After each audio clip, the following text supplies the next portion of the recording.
வணக்கம் நேயர்களே, விஷன் 9 சினிமாவுக்காக நான் உங்கள் லக்ஷ்மி நாராயணன். இப்போ நம்ம பார்க்க போகிறது தங்கலான். தங்கலான் வந்து விக்ரமருடைய நடிப்பில் ரஞ்சித்துடைய இயக்கத்தில் வந்திருக்க படம். படம் எப்படி இருக்குது அப்படின்னு பார்க்கும்போது அது கதைன்னு பார்க்கும்போது ஒரு ஆங்கிலேயர் காலகட்டத்தில் நடக்கிற ஒரு கதையாக தான் இருக்குது. அப்போ வந்து தங்கம் இருக்குது அப்படின்னு சொல்லி யாரோ ஒருத்தன் எழுதி வச்சிட்டான் அப்படின்னு ராஜா சொல்வார். எடுத்தோடனே அந்த காட்சி தான் வரும். அதுக்கப்புறம் வந்து இல்லை அந்த மாதிரி தங்கம்லாம் ஒன்றும் கிடையாதுங்க அப்படின்னு சொல்லும்போது அங்கேருந்து ஒரு ஆங்கிலேயர் என்ன பண்ணுறார், தங்கம் இருக்குது அப்படின்னு சொல்லி அதை தேடி போகிறார். தேடி போகும்போது அங்கே இருக்கிற ஒரு கிராமத்து ஒரு பட்டாளத்தையும் கூட்டிகிட்டு போய் தங்கம் தேடுறார். தங்கம் கிடச்சிதா இல்லையா, தங்கத்துக்கு பின்னாடி இருக்கிற கதை என்ன, இதுதான் வந்து தங்கலானுடைய கதை. இதில் வந்து பார்த்திங்கன்னா கேஸ்டிங்கில் வந்து பார்த்திங்கன்னா சியான் விக்ரம் வந்து நீங்கள் அடிச்சுக்கவே முடியாது. அப்படி ஒரு உடல் அமைப்பும் சரி, ஒரு வித்தியாசமாக அந்த நீங்கள் எந்த ஆர்டிஸ்ட்டுமே அந்த மாதிரி ஒரு கேரக்டரைசேஷன் பண்ணவே முடியாது. காரணம் என்னென்னா அது வந்து கோமணம் மாதிரி கட்டியிருப்பாங்க. பெண்கள் யாருக்குமே ரவிக்கே கிடையாது, பிரா கிடையாது, எதுவுமே கிடையாது. அப்படியே அந்த ஒரு சாரீ மாதிரி கொடுத்துருப்பாங்க.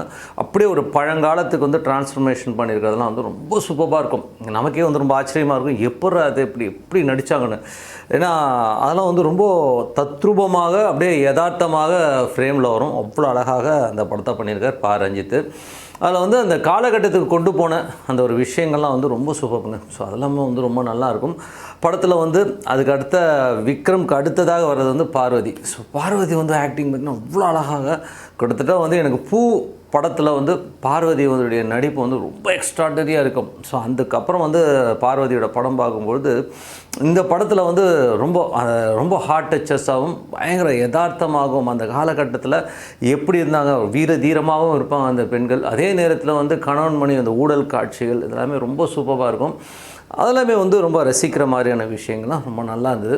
அதுக்கப்புறம் பசுபதி வந்து பார்த்தீங்கன்னா நாமம் போட்டுக்கிட்டு பூணூல், யார் வேணால் பூணூல் போட்டுக்கலாம்டா, பூணூல் போட்டதுக்கப்புறம் நம்ம வந்து வைகுண்ட பதவி அடையலாம் அப்படின்னு சொல்லி இருக்கிறவங்களாம் பூணூல் போடுற ஒரு கேரக்டராக வருவார். அதில் வந்து நாமம் போட்டுக்கிட்டு இதே கூட்டத்தோடு அவரும் தங்கம் எடுக்க போகும்போது அவர் என்னென்ன நடக்குதுங்கிற மாதிரி விஷயங்கள், அந்த கேரக்டரைசேஷன் ரொம்ப சூப்பராக இருக்கும். அதை வந்து அப்படியே யதார்த்தமாக ஒரு வெள்ளந்தியாக ஒரு மாதிரி அந்த ஒரு பேசுகிற விஷயங்கள் எல்லாமே ரொம்ப நல்லாயிருக்கும். அதுக்கப்புறம் டேனியலும் வந்து நல்லா பண்ணியிருக்கார். நம்ம மெட்ராஸில் நடித்த அந்த இளைஞர் இந்த பைத்தியம் மாதிரி நடிச்சிருப்பார். அவர் வந்து சூப்பராக பண்ணியிருப்பார். அவருக்கும் அந்த ஒரு பெண்ணுக்கும் இருக்கிற அந்த ஒரு காதல் பிணைப்பு காட்சிகள் எல்லாமே ரொம்ப சூப்பராக இருக்கும். இது எல்லாமே வந்து கிராமம் சார்ந்த விஷயங்கள் எல்லாமே ரொம்ப சூப்பராக இருந்து, அங்கே வந்து அந்த குடும்ப நல கட்டுப்பாடெலாம் எதுவுமே இல்லை, நான் ஒரு 100 சேலை வாங்கி கொடுத்து 100 புள்ள கற்று கொடுப்பேங்கிற மாதிரி டயலாக்ஸு. இது எல்லாமே வந்து ரொம்ப நல்லா இருந்ததுங்க. படத்தில் வந்து அந்த அமைப்பு எல்லாமே எக்ஸ்ட்ராடனரியாக கொண்டு வந்த விஷயங்கள் எல்லாமே ரொம்ப சூப்பருங்க. அதில் வந்து இதெல்லாமே ரொம்ப பாராட்டத்தக்க ஒரு விஷயமாக இருந்தது. படத்தினுடைய கதைகளில் வந்து என்னென்ன விஷயங்கள் வந்து தவறுகள் இருந்தது அப்படின்னு பார்க்கும்போது, படத்தின் தவறுகள்னு போது ஆர்த்திங்கிற ஒரு கேரக்டர் மாளவிகா மோகன் பண்ணியிருப்பாங்க. அது வந்து ஒரு பேய் மாதிரி, அந்த தங்கத்தை காக்கிற பேய் அப்படிங்கிற மாதிரியான விஷயங்கள் வரும். அவள் வந்து என்ன மாதிரிலாம் பண்ணால் அந்த மாதிரி விஷயங்கள் சொல்கிற இடத்துல நமக்கு நிறைய கன்ஃபியூஷன்ஸ் வர்றது இயற்கையாக இருக்குங்க. ஏன்னா வந்து படத்தில் உள்ள ஒரு பெரிய ப்ராப்ளமே என்னென்னா, ஃபஸ்ட் ஆஃப்லேயே வந்து ஒரு சீனில் வந்து சொல்லுவாங்க, குழந்தைகளோட விக்ரம் பார்வதி எல்லாம் படுத்துட்டு இருக்கும்போது குழந்தைங்க கதை கேட்கும்போது எங்கள் அப்பாவுடைய கதைன்னு சொல்லிட்டு விக்ரம் வந்து அந்த கதையை சொல்ல ஆரம்பிப்பார். அப்போ நமக்கு காட்சிகள் அப்படியே போகும். அப்போ வந்து ஒரு மன்னர் வந்து இங்கே யாராவன் அந்த நாட்டை பிடிச்சிட்டே வரும்போது யாரா என்னடா பண்ணுறானும் போது தங்கம் எடுக்கிறாங்க பாஸ் அப்படின்னும் போது, தங்கம் எடுக்கிறவனை பிடிடானும் போது இல்லைன்னா அப்போ போய் பார்க்கும்போது அவங்க தங்க மலை மாதிரி தெரியும். அதை பார்த்துட்டு அந்த குரு என்ன பண்ணுவார், இல்லை அங்கே தங்கம் மலையே இருக்குது அப்படின்னா அந்த தங்கம் வேண்டும் சொல்லிட்டு ராஜா போக அங்கே தங்கம் எடுக்க போகும்போது முதல்ல பாம்பு கொத்த வரும். அதுக்கப்புறம் பார்த்திங்கன்னா அந்த தங்கத்தை எடுப்பானுங்க. அதுக்கப்புறம் பார்த்தா அது தங்கம் மாதிரி இருக்கிற ஒரு மாயப்பொருள், அப்புறம் பார்த்தா மண்ணாயிரும். இந்த மாதிரி விஷயங்கள். அதுக்கப்புறம் அந்த மாளவிகா மோகனுடைய கேரக்டர் வந்து ஆக்ரோஷமாக வந்து கத்துறது இது பண்ணுறது எல்லாமே அந்த காட்சிகளாக வந்து கடைசியில் மாளவிகா மோகனை கட் பண்ணி அந்த ரத்தமாக பீரிட்டு எழுந்து அந்த இடத்தையே ரொப்பும் போது அது அப்படியே தங்கமாக மாறுதுங்கிறது தான் கதையோட கான்செப்ட்டுங்க. இது ஃபஸ்ட் ஹாஃப்லேயே சொல்லிட்டாங்க.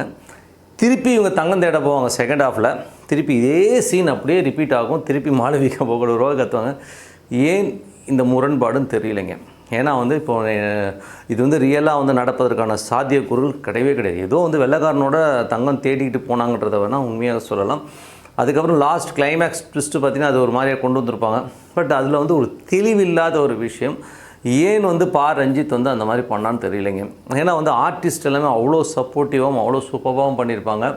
எல்லாமே நல்லா இருந்தும் கடைசியில் வந்து சொன்ன விஷயத்தை ஃபஸ்ட் ஹாஃபில் வந்து அதே விஷயம் செகண்ட் ஹாஃபில் ரிப்பீட் ஆகுது. அது எப்படி கோட்டை விட்டாங்க? ஏன்னா வந்து நம்ம பார்க்கும்போது அதே ரிப்பீட்டேஷன் சீன்ஸு எப்படி அது இது பண்ண முடியும்னு புரியலைங்க.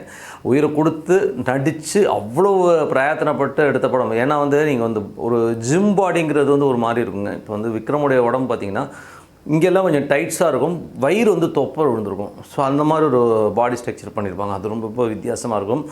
எல்லோருடைய அந்த உடல் அமைப்புமே ஒரு வித்தியாசமாக அந்த காலகட்டத்தில் இருக்கிற உடல் அமைப்பெல்லாம் கொண்டு வந்தாலும் வந்து ரொம்ப, ஏன்னா சால்பட்டா பரம்பரைங்கிற ஒரு சூப்பர் ஹிட்டு, அந்த ஒரு அவ்வளோ அருமையான ஒரு படத்தை கொடுத்தவர். இதையும் வந்து நம்ம பெருசாக எதிர்பார்த்தோம். தங்கலான் வந்து வரும்போது ரொம்ப பேர், அதுவும் விக்ரமோட சேரனா வேறு லெவலில் இருக்கும்னு நம்ம எதிர்பார்க்கும்பொழுது அது வந்து திருப்பி ரிப்பீட்டட் சீன்ஸு, அதுக்கப்புறம் எப்படி கதை நகர்த்த முடியல அப்படிங்கிற மாதிரி விஷயங்கள் போனது. அதுக்கு கொஞ்சம் பிரம்மாண்டம் கம்மி.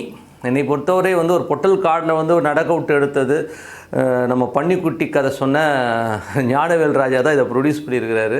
ஒருவேளை பட்ஜெட்லாம் கம்மியாக தான் ஆகணும் அப்படின்னு சொன்னாரா, என்ன ஏது ஒன்றும் என்ன நடந்ததுன்னு தெரியல. அந்த இடத்துல வந்து லாஸ்ட்டு அந்த காட்சிகள்லாம் வந்து கொஞ்சம் பட்ஜெட் வந்து ரெஸ்ட்ரிக்ஷன்ஸ் வந்து கொஞ்சம் தெரியுதுங்க. ஏன்னா வந்து ஒரு சின்ன பள்ளம், அதை ஒரு சின்ன செட்டு மாதிரி போட்டிருப்பாங்க. நீங்கள் கேஜிஎஃப் அளவுக்குலாம் வந்து ஒரு பிரம்மாண்டம்லாம் இதில் இல்லை. அது வந்து நிறைய பேர் வந்து கேஜிஎஃபோட இதை வந்து கம்பேர் பண்ணாங்க. கேஜிஎஃப் கம்பேர் பண்ணும்போது இது ஒன்றும் அவ்வளோ இதாக இல்லை. இவங்க சிஜிலே வந்து இன்னும் நல்லா பெருசாகவே பண்ணியிருக்கலாம். ஸோ அந்த மாதிரிலாம் ரொம்ப லிமிட்டட் சீன்ஸ் தான் இருக்குங்கிறது ரொம்ப குறையான விஷயம். ஸோ ரஞ்சித் வந்து செகண்ட் ஹாஃபை வேறு விதமாக வேறு ஒரு களமாக மாற்றியிருந்தாருன்னா ரொம்ப சூப்பராக இருந்திருக்கும். இந்த மாதிரிலாம் எதுவுமே பண்ணலை. இல்யூஷன்ஸு, மாயம், அப்புறம் என்னது அந்த மோகினி வந்து இவர்கிட்ட மட்டும் பேசும், மாளவிகா மோகன் கேரக்டர் வந்து விக்ரம்கிட்ட மட்டும் பேசுகிறது, இதெல்லாமே ஒரு ரொம்ப கன்ஃபியூஷன் ஸ்டேட்டஸ். நார்மல் மனுஷனுக்கு புரியுமான்னு எனக்கு தெரியலைங்க. ஸோ கடைசியில் வந்து வெள்ளைக்காரன் இருக்கிற மாதிரி ஒரு எண்டிங் வருதுன்னு வச்சுப்போம். பட்டு தங்கம் ஒரு மெக்கனஸ் கோல்டு அப்படிங்கிற ஒரு படம் இதே மாதிரி தங்கம் எடுக்கிற கதை தான். அது பார்க்கும்போது நமக்கு அந்த ஒரு பிரம்மாண்டம் அவ்வளோ அழகாக இருக்கும்.